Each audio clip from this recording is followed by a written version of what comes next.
Здравствуйте, привет всем! Хочу представить вам мой вариант робота-художника. Этот робот я собрал из конструктора LEGO Mindstorms, образовательный набор номер 45-144. Я не проверял, но думаю, что его без проблем можно собрать и из домашнего набора LEGO Mindstorms номер 31-313. Потому что никаких датчиков я не использовал. А кроме датчиков, эти два набора вроде как ничем не отличаются. Давайте я вам покажу, из каких деталей собран мой робот. А вы сами решите, все ли эти детали есть в вашем наборе.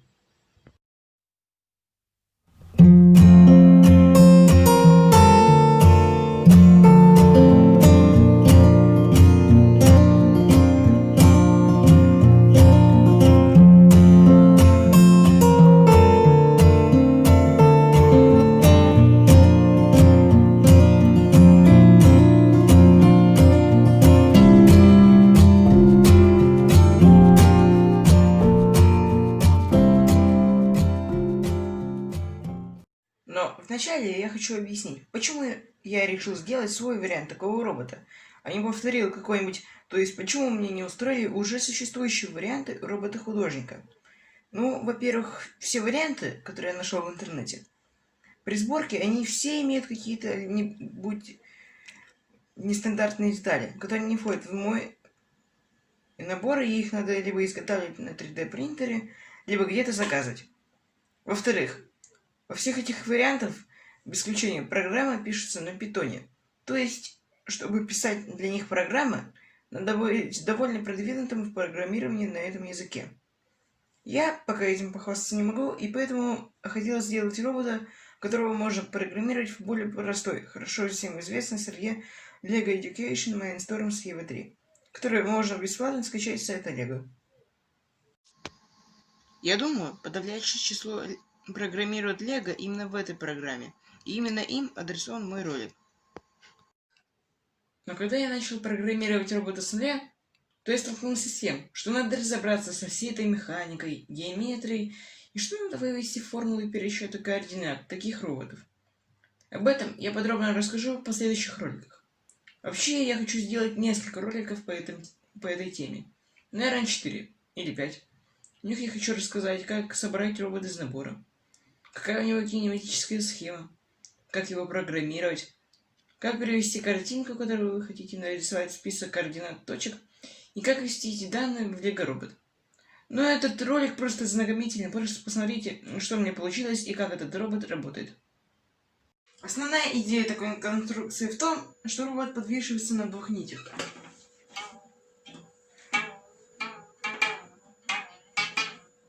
Изменяя длину нити, мы изменяем положение нашего робота в плоскости рисунка.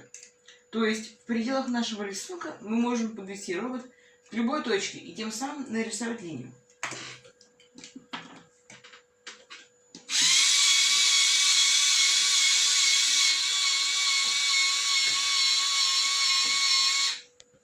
Длина нити изменяется путем намотки нити на барабан виток к витку.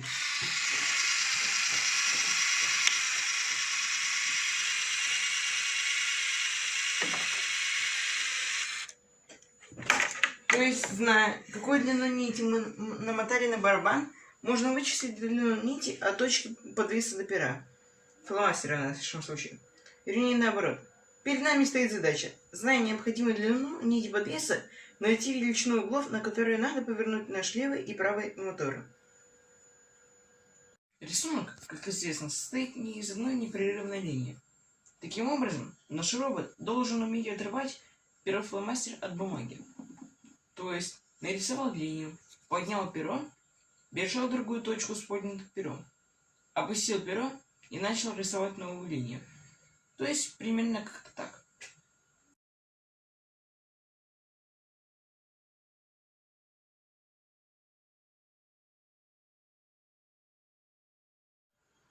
За подъем пера отвечает вот этот узел. То есть, вот этот малый мотор.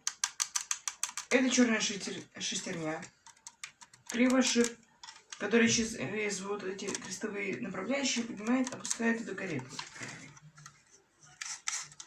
Когда каретка в нижней точке, фломастер не достает до бумаги и линии не рисуются.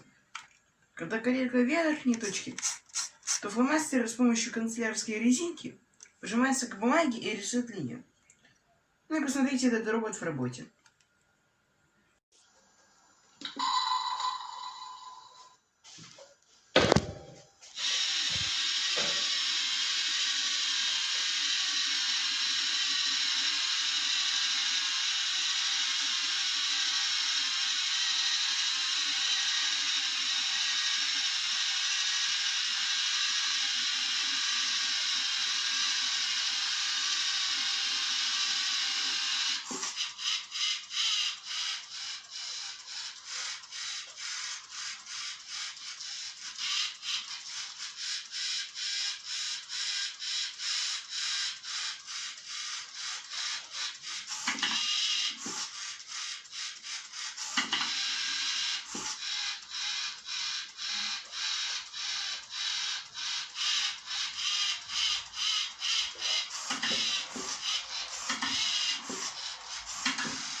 Посмотрите, какие картинки нарисовал мой робот.